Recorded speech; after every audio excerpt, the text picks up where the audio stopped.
certificate says that I am Gwendolyn K. Smith. I really haven't been known by anything other than Gwen for almost as long as I can remember. And that's usually the way I sign my name, my checks and so forth, is Gwen K. Smith. And I was 93 years old on September the 8th of this year. Well, the family property was on Moore Street, where right after it makes the turn that now goes straight up the hill to the Academy property. On the right-hand side, there was a two-story wooden lumber house there that my dad built in 1906. Now, that was before my time. In 1936, that house was torn down and the present house was constructed. There were only our property and about 2 other properties on that street at that time. We were literally in the country. I was born in 1915, and that's where I was born there in the house that was there. And that's what I'm talking about when I say that there were just 2 properties there other than the Smiths. The reason why we were there is because my grandfather, Sylvester Smith, owned some of the property. He had visions of development there about where the San Marcos Academy is in that area. And the property that Daddy, Oscar Smith, my father took, was down on Ranch Road 12, which at that time, of course, was just called the Wimberley Road.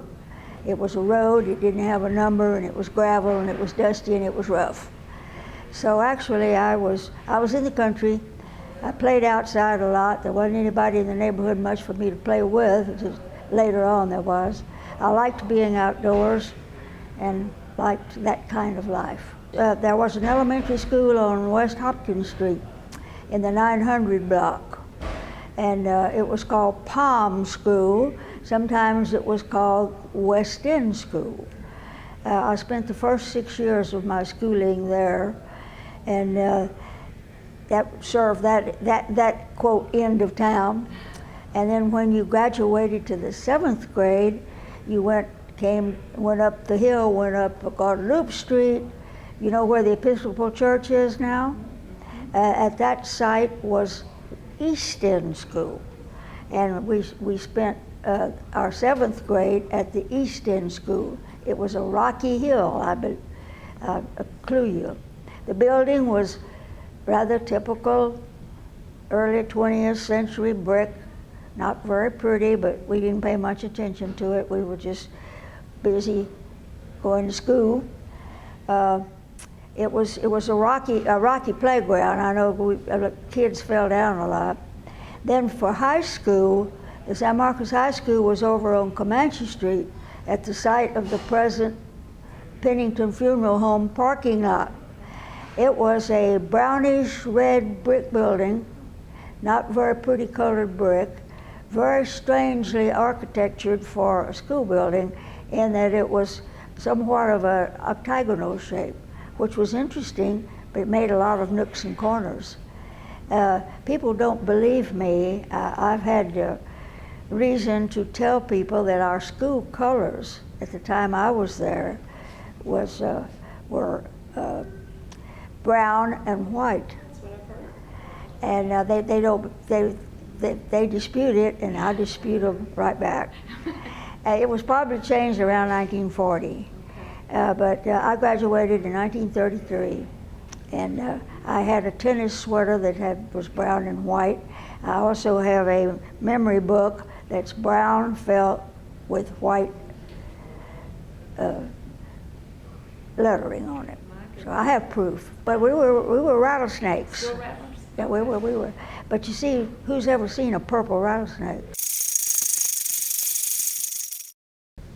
The business started when I get a group of farmers that had farmland out towards Seguin on Highway 123, about in that area, and also east.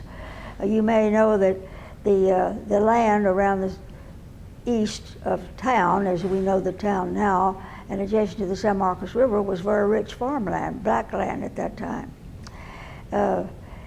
they came to my dad and said, we want you to build us a gin, and we want it to be exclusively for our cottonseed, because we want to get a good grade of lint cotton from the sample so that we get a higher price for it.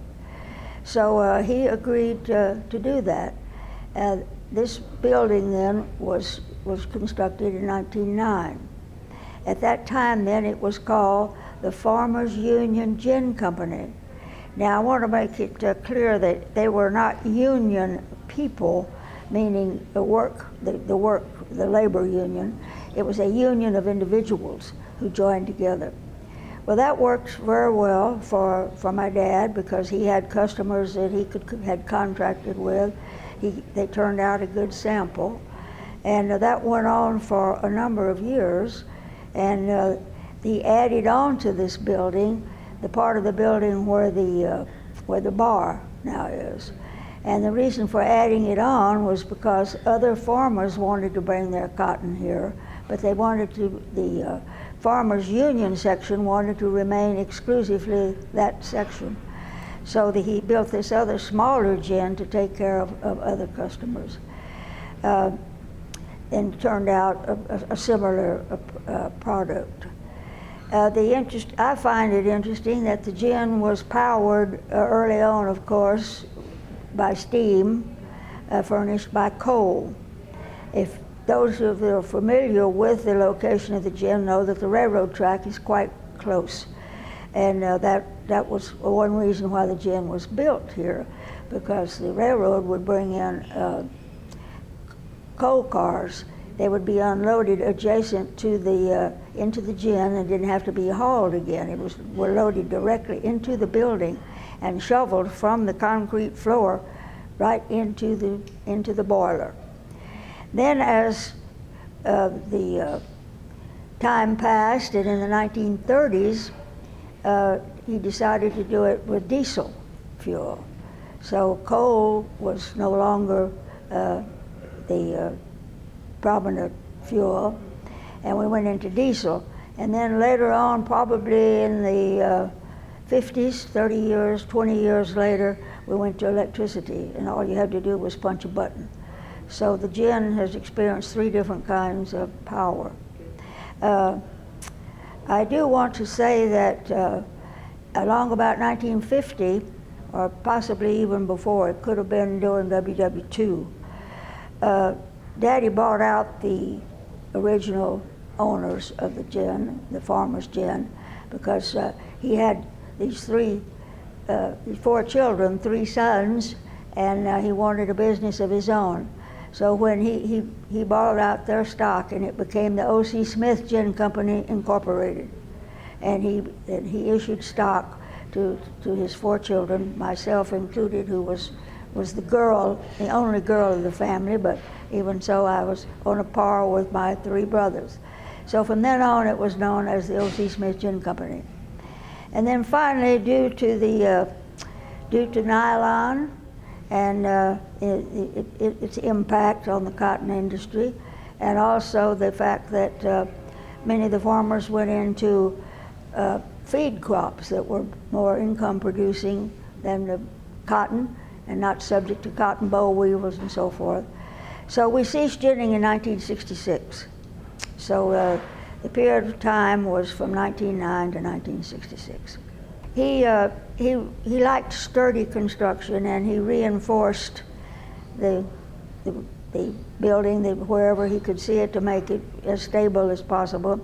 He put in what we kind of jokingly call the rose window. It was simply an added amenity, so to speak, but being of somewhat German descent, we feel like that maybe his father, my grandfather Sylvester, might have had something to do with that.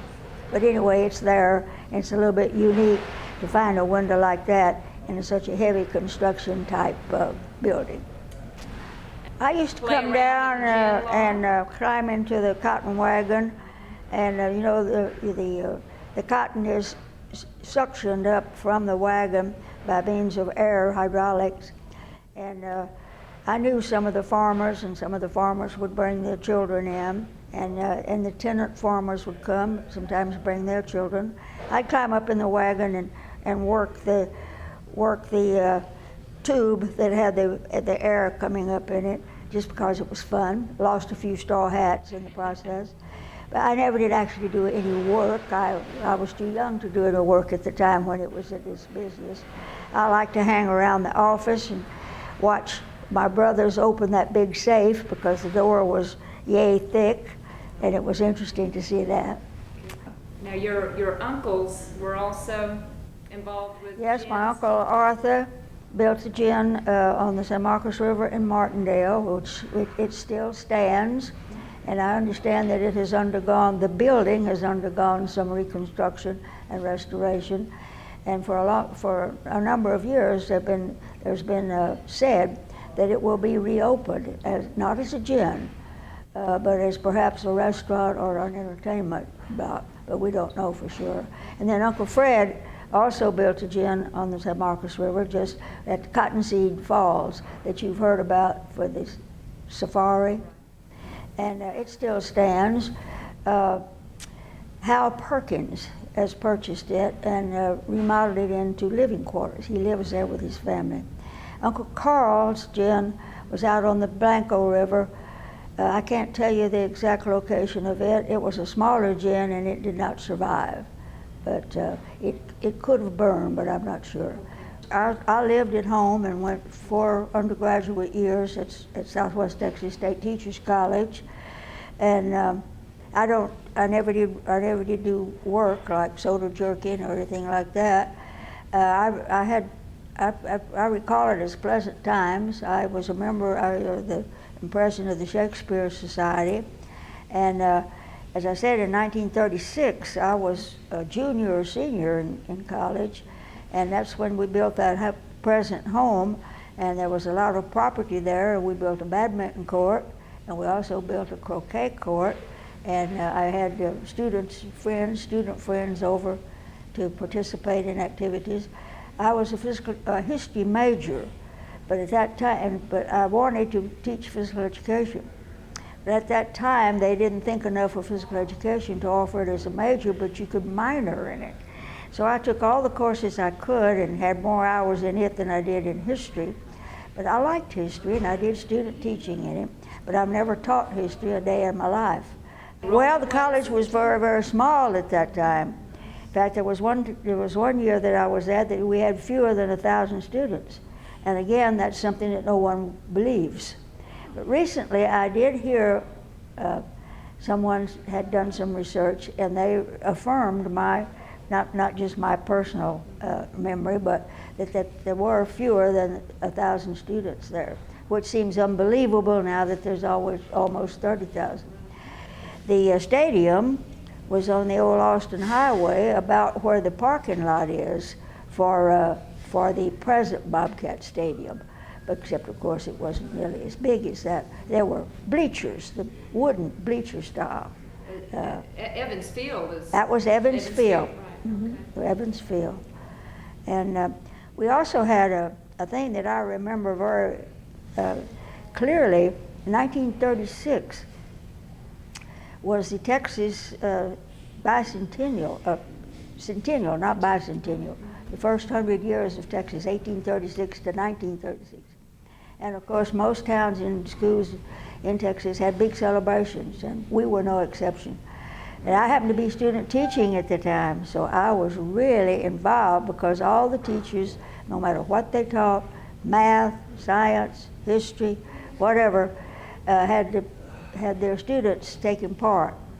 I taught folk dancing, square dancing, and we put on a show for them at Evans Field. Of course, we had a kind of what they call a tableau in those days. We had to do some reenactment. We didn't know it was reenactment. We just knew that we needed to have some horses and some cowboys and something that looked like Texas looked in 1836. By the way, H.C. Kyle's father was named Henry Kyle. Mr. Henry was a local attorney, and quite famous because he was a good attorney and because he had some very definite opinions about life in San Marcos. Yes, he did. And he was a young man in 1936. and an attorney and educated and so forth. And I distinctly remember that he was chosen to be one of the messengers, one of the participants in the reenactment of the Texas Revolution. Then he came galloping onto Evans Field on a horse. Well, that just brought down the crowd, of course, because they recognized him, and he was such a good sport to do it when he was so completely out of his usual character. But it was a lot of work, as I recall, and I knew that I had to do good because I was a student teacher, and I wanted to make an A. I think I did, but I'm not sure. And I distinctly remember my graduation in the summer of 1939 was held at Riverside, which was called, Rio Vista was called Riverside. Okay. And Riverside and Rio Vista are not the same thing, as you probably know. But Riverside was what Sewell Park is now called Sewell Park. And there was an island there.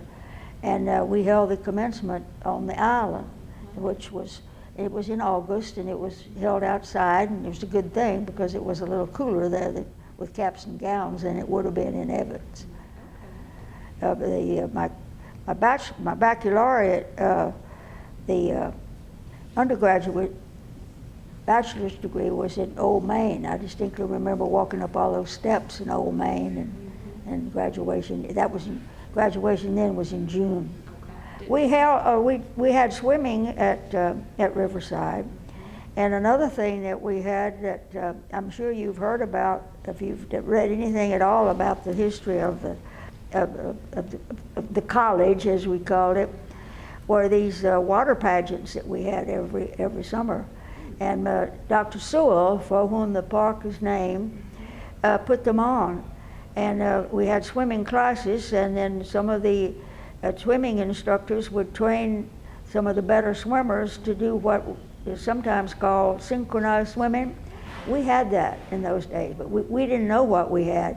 We just knew that we could do tricks in the water, and we could dress up our bathing suits, and people would come to see us and give us a lot of attention and applaud. They were fun for us, and the town turned out for them. We were famous for it. I taught here in the San Marcos Public Schools. Okay. For about 5 years. Okay. In the high school, or? I had girls' physical education from the 4th grade through high school. Oh, by the way, when I was in high school, we had only 11 grades. So when anyone asks, or when I tell someone that, I said, well, it didn't take us but 11 years. It takes you guys 12 years now to get through. No, at that time, the elementary school was, this is 1939, 1940, 41, was where Evans Auditorium is, in that building. I would go over and, say at 9 o'clock in the morning, go into that building, get just the girls, because we had separated. Somebody else would take the elementary school boys, and I would take the elementary school girls. Well, I was a coach for the high school girls. I had people like Patty Sullivan, you may know her. Yes. I had Mary Cohen Fitzpatrick. I had one of the Holcomb girls, Edna Holcomb. I had Dottie Sims. Oh, really? I can show you some pictures. We did not have a tough, competitive, long-distance schedule. We played Kyle, we played Buda, we played Lockhart. I don't think Wimberley had a team at that time. We were very low-key. We played it for the fun, for the recreation, and for the health benefits that we had. I can distinctly remember that all of the teachers were called upon to work with the rationing of issuing sugar stamps and gasoline stamps. And there was meat. Meat was rationed.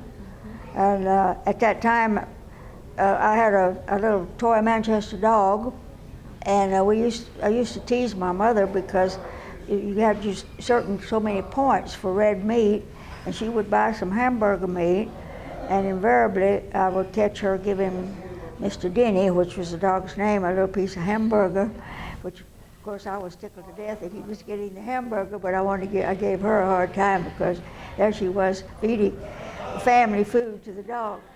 But she loved him as much as I did. I think we had the usual drives for tinfoil, buy bonds. I mean, for the young people, for the children and all. I even went to the extreme of buying a bicycle, which was hard to find because they were quit making bicycles because of the materials that went into them, rubber and steel and iron and so forth. And we would have drives for metal.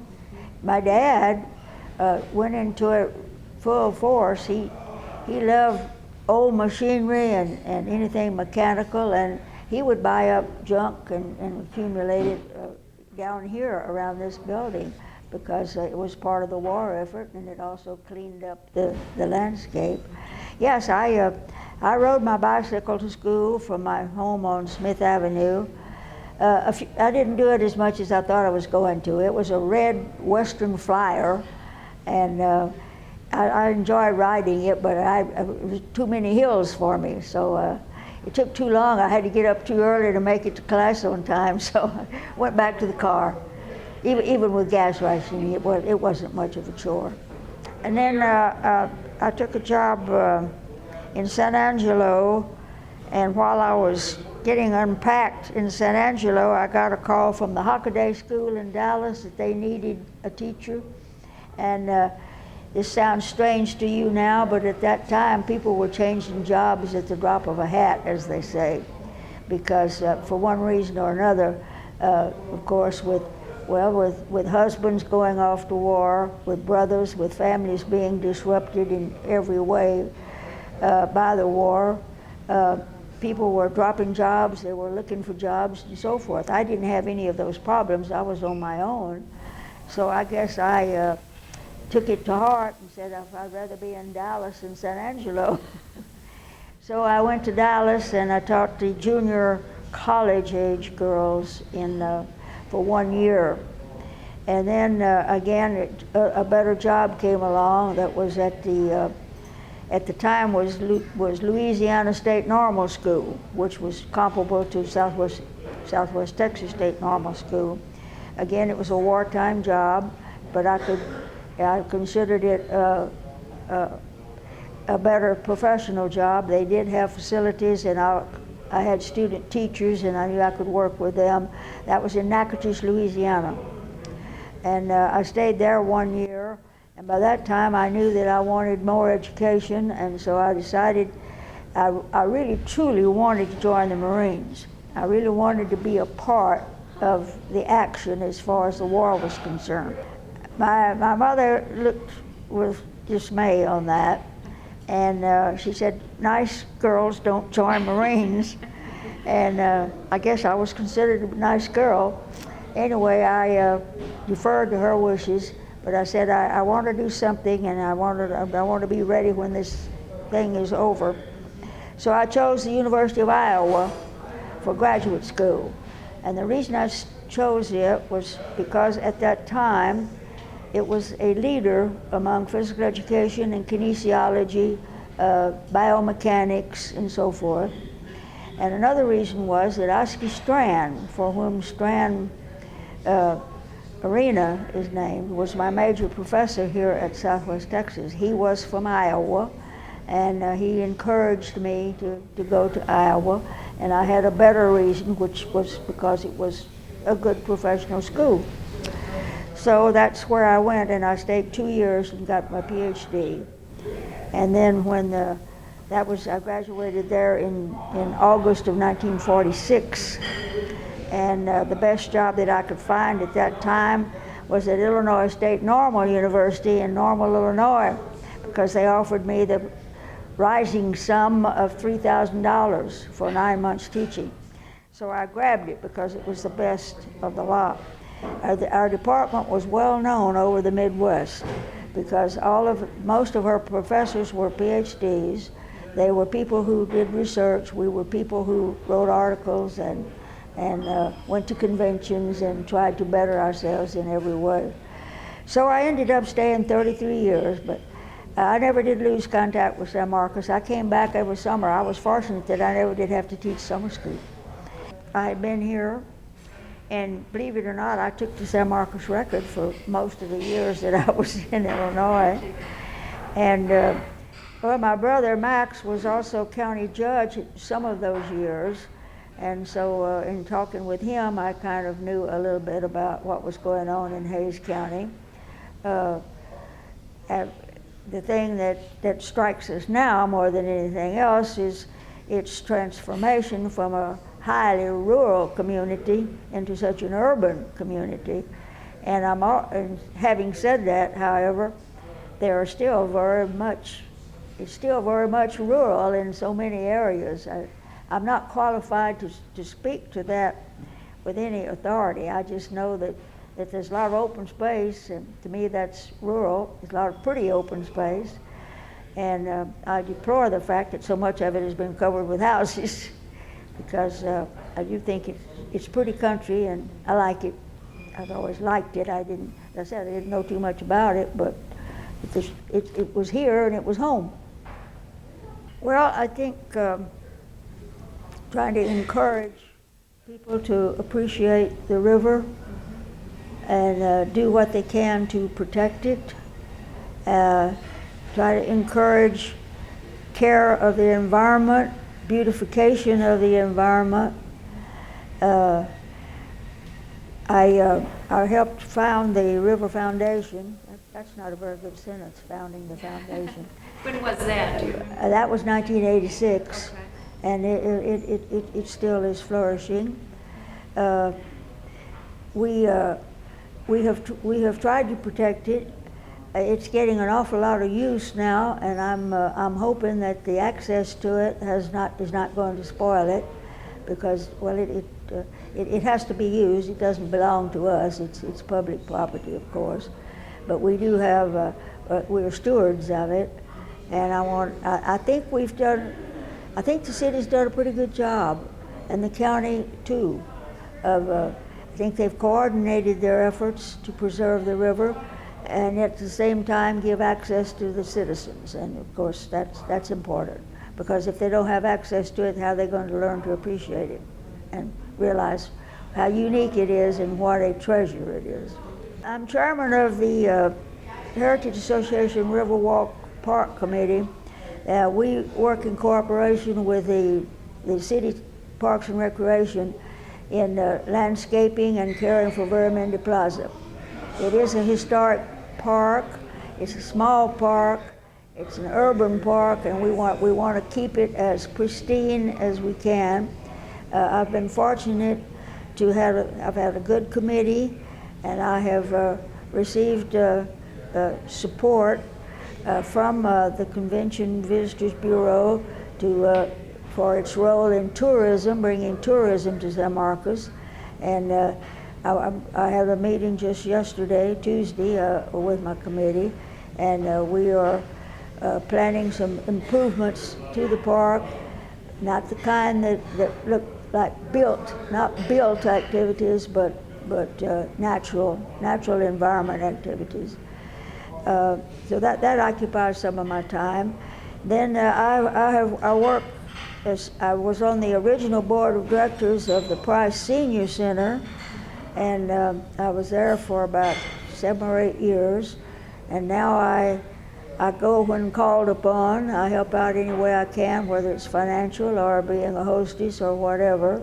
No, I'd just like to express my appreciation to you and the Historic Commission. I was on the Hays County Historical Commission for several years, representing the Heritage Association. I think Mrs. Stovall was the chair at that time, and she saw to it that I attended all the meetings. And Colonel Rogers, I know, was the secretary at that time. And we used to meet down at the courthouse.